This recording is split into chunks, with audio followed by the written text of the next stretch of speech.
ਅਕਸਰ ਨਾ ਬੰਦੇ ਮੱਝਾਂ ਦੂਰ ਦੇ ਸਫ਼ਰ ਲਈ ਲਦਾਉਂਦੇ ਨੇ ਤੇ ਚੋਂਦੇ ਨਹੀਂ, ਜਾਂ ਜਿਹੜਾ ਗਾਹਕ ਹੁੰਦਾ ਉਹ ਲਾਲਚ ਕਰ ਜਾਂਦਾ ਕਿ ਮੈਂ ਹੋਰ ਜਾ ਕੇ ਮਣ ਦੁੱਧ ਥੱਲੋਂ ਚੋ ਲੈਣਾ। ਜ਼ਿੰਦਗੀ 'ਚ ਮੇਰੀ ਗੱਲ ਜ਼ਿਹਨ 'ਚ ਰੱਖਿਆ ਕਰੋ ਕਿ ਚਾਹੇ ਅੱਧੇ ਘੰਟੇ ਦਾ ਸਫ਼ਰ ਕਰਾਣਾ, ਚਾਹੇ 20 ਘੰਟਿਆਂ ਦਾ ਕਰਾਣਾ, ਹਮੇਸ਼ਾ ਦੁੱਧ ਵਾਲਾ ਜਾਨਵਰ ਉਹਦੀ ਚੁਆਈ ਕਰਵਾ ਕੇ ਖਾਲੀ ਕਰਕੇ, ਜਿਹੜਾ ਸੂਏ ਨੂੰ ਕੋਈ 10-15 ਦਿਨ ਹੋ ਗਏ ਨੇ ਬੱਚੇ ਨੂੰ ਰਜਾ ਕੇ ਫਿਰ ਗੱਡੀ 'ਚ ਲੋਡ ਕਰੋ, ਪਾਣੀ ਸ਼ਾਣੀ ਪਿਲਾ ਕੇ ਪੱਠੇ ਖਵਾ ਕੇ, ਤਾਂ ਕਿ ਸਫ਼ਰ ਕਰਨਾ ਜਾਨਵਰ ਬਦਵਾ ਨਾ ਦੇ। ਚੱਡਾ ਜਦੋਂ ਭਰਿਆ ਹੁੰਦਾ ਨਾ ਉਹਦੇ ਵਿੱਚ ਗੱਡੀ 'ਚ ਚਾੜਦੇ ਆ, ਗੱਡੀ 'ਚ ਲੈਂਦੇ ਆ, ਕਿਤੇ ਜਾਨਵਰ ਗੱਡੀ ਚੱਲਦੀ 'ਚ ਡਿੱਗ ਪੈਂਦਾ, ਕਿਤੇ ਬਹਿ ਜਾਂਦਾ। ਉਹ ਚੱਡਾ ਜਦੋਂ ਭਰਿਆ ਹੁੰਦਾ ਨਾ ਫਿਰ ਥਣ ਟੁੱਕਿਆ ਜਾਣ ਦਾ ਖਤਰਾ ਹੁੰਦਾ, ਸਾੜੂ ਪੈਣ ਦਾ ਖਤਰਾ ਹੁੰਦਾ, ਉਹ ਜ਼ਖਮ ਅੰਦਰ ਥਣ ਦੇ ਗਿਲਟੀ ਮਰੋੜੀ ਬਣਨ ਦਾ ਖਤਰਾ ਹੁੰਦਾ। ਹਮੇਸ਼ਾ ਗੱਲ ਜ਼ਿਹਨ 'ਚ ਰੱਖਿਆ ਕਰੋ ਕਿ ਜਾਨਵਰ ਜਦੋਂ ਗੱਡੀ 'ਚ ਲੱਦਣਾ, ਜਿਹੜਾ ਵੀ ਖਰੀਦੇ ਜਿਹੜਾ ਵੀ ਵੇਚੇ, ਕੋਸ਼ਿਸ਼ ਕਰਕੇ ਚੁਆਈ ਲਾਜ਼ਮੀ ਕਰਨੀ ਹੈ। ਜਿਹੜਾ ਬੋਲੇ 'ਚ ਹੋਏ ਉਹਦੀਆਂ ਧਾਰਾਂ ਕੋ 5-5 7-7 ਥਾਣਾ 'ਚ ਰਹਿਣ ਦਿਓ, ਬਾਕੀ ਮੁਕੰਮਲ ਚੁਆਈ ਕਰੋ। ਬਲਕਿ ਗੱਭਣ ਵੀ ਜਦੋਂ ਲੋਡ ਕਰੋ ਤਿਆਰ, ਉਹਦੇ ਵੀ ਥਣ ਸਾਫ਼ ਕਰੋ ਫਿਰ ਲੱਦੋ। ਅੱਲਾ ਦੇ ਫਜ਼ਲ ਨਾਲ ਅੱਜ ਸਾਡੇ ਭਾਈ ਨੂੰ ਰਹੀਮ ਯਾਰ ਖਾਂ ਮੱਝਾਂ ਜਾ ਰਹੀਆਂ ਨੇ। ਖਾਦਮ ਭਾਈ ਨੇ ਸਾਡੇ ਰਹੀਮ ਯਾਰ ਖਾਂ ਤੋਂ ਸੀ ਪੈਕ ਰੋਡ ਤੇ, ਤਹਿਸੀਲ ਵੀ ਜਿਹੜੀ ਉਹ ਰਹੀਮ ਯਾਰ ਖਾਂ ਹੈ, ਜ਼ਿਲ੍ਹਾ ਵੀ ਰਹੀਮ ਯਾਰ ਖਾਂ ਹੈ। ਭਾਈ ਹੋਰੀ ਆ ਗਏ ਨੇ, ਡਰਾਈਵਰ ਸਾਹਿਬ, ਉਹ ਗੱਡੀ ਬਾਹਰ ਲੱਗ ਗਈ ਹੈ। ਇਹਨਾਂ ਦੋ ਮੱਝਾਂ ਦੀ ਵੀਡੀਓ ਲਾਈ ਸੀ, 770 ਦੀ ਸੀ, ਇੱਕ 790 ਦੀ ਸੀ। ਤੇ ਕਿਹੜੀ ਜਗ੍ਹਾ ਭਾਈ ਜਾਣਾ? ਰਹੀਮ ਯਾਰ ਖਾਂ।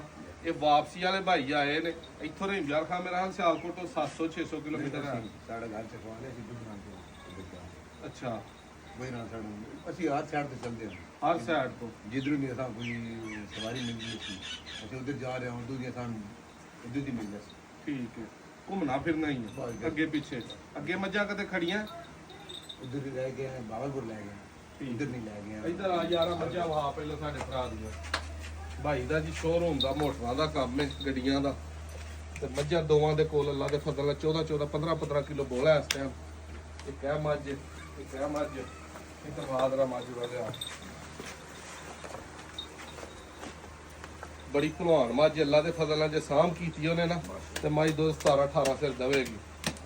ਦੋਵਾਂ ਦੇ ਪਿੱਛੇ ਕੱਟੇ ਨੇ ਬੱਚੇ, ਇੱਧਰ ਲਿਆ ਕੇ ਬਹਾਦਰਾ ਦੋਵਾਂ ਦੇ ਪੂਰੇ ਫਿੱਟ ਫਾਟ ਭਾਜੀ, ਕੈਮ ਡੈਮ ਤਸੱਲੀ ਦੇ ਨਾਲ ਵੇਖਣੇ ਨੇ।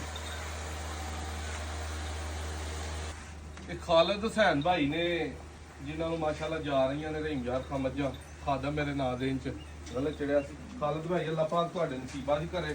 ਉਸਤਾਦ ਉਹਨਾਂ ਨੇ ਸਾਡੀਆਂ ਜੂ ਚੋਂ ਮੱਝਾਂ ਕੱਲੀ ਜਿਹੜਾ ਨਾ ਲੱਭ ਕੇ ਲਿਆਂਦੀ ਸੀ, ਬੜਾ ਹੀ ਤਗੜਾ ਜੋੜਾ, ਭਰਾ ਨੂੰ ਬੜਾ ਹੀ ਜਾਇਜ਼ ਕਰਕੇ ਦਿੱਤਾ। ਤੋੜ ਜਿਹੜੀ ਉਹ ਇਨਸ਼ਾਅੱਲਾ ਪਹੁੰਚ ਗੱਡੀ ਵਾਲਾ ਦੇਗਾ।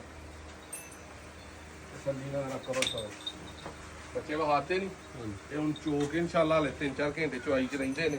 ਚੁਆਈ ਟਾਈਮ ਦੇ 3-4 ਘੰਟੇ ਪਹਿਲੋਂ ਦੇ ਲਿਬਾਸ ਨੇ, ਲੇਕਿਨ ਫਿਰ ਵੀ ਚੋਕ ਤਸੱਲੀ ਦੇ ਨਾਲ ਫਿਰ ਇਹਨਾਂ ਨੂੰ ਲੋਡ ਕਰਾਂਗੇ। ਅੱਗੋਂ ਖਾਲਦ ਭਾਈ ਤੁਹਾਡੇ ਕੋਲ ਆਉਂਦੀਆਂ, ਇਹਨਾਂ ਨੂੰ 2-2 ਟੀਕੇ 5 ਗ੍ਰਾਮ ਦੇ ਲਾਓ, 3 ਸੀਸੀ ਕੈਰਾਸਿਲ ਲਾਓ, ਉਸ ਤੋਂ ਬਾਅਦ 3 ਸੀਸੀ ਜਿਹੜਾ ਇਹਨਾਂ ਨੂੰ ਵਿਟਾਮਿਨ D3 ਦਾ ਟੀਕਾ ਲਾਓ, ਤੇ ਐਲਫਾ ਕਾਲ ਡੀ ਦੀ ਬੋਤਲ ਜਾਂ ਕੈਲਸੋਲ ਡੀ, ਬੜੀ ਅੱਛੀ ਬੋਤਲ ਹੈ ਵੈਟਸੋਲ ਡੀ ਦੀ, ਉਹ ਕੈਲਸੋਲ ਡੀ ਦੀ ਲੀਟਰ ਦੀ ਬੋਤਲ ਮਿਲਦੀ, ਉਹ ਲੈ ਕੇ ਤੇ ਇਹਨਾਂ ਨੂੰ ਜਨਾਬ 2-2 ਬੋਤਲਾਂ 4 ਦਿਨਾਂ 'ਚ ਪਿਲਾਓ।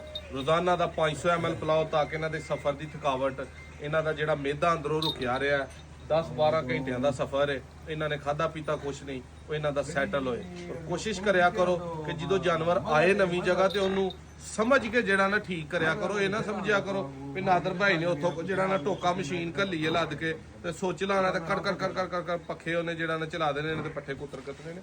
ਮੱਝਾਂ ਨੇ ਜਾਨਦਾਰ ਚੀਜ਼, ਬੰਦਾ ਦੂਜੀ ਥਾਂ ਆਪਣੇ ਘਰੋਂ ਟੁਰ ਜੇ ਤੇ ਸਾਹ ਲੈਣਾ ਔਖਾ ਹੁੰਦਾ, ਫਿਰ ਮਾਲ ਹੈ, ਜਾਨਦਾਰ ਚੀਜ਼ ਹੈ। ਹਫ਼ਤਾ 10 ਦਿਨ ਲੱਗਦੇ ਨੇ ਜਾਨਵਰ ਰਜਿਸਟਰ ਹੋ ਜਾਂਦਾ।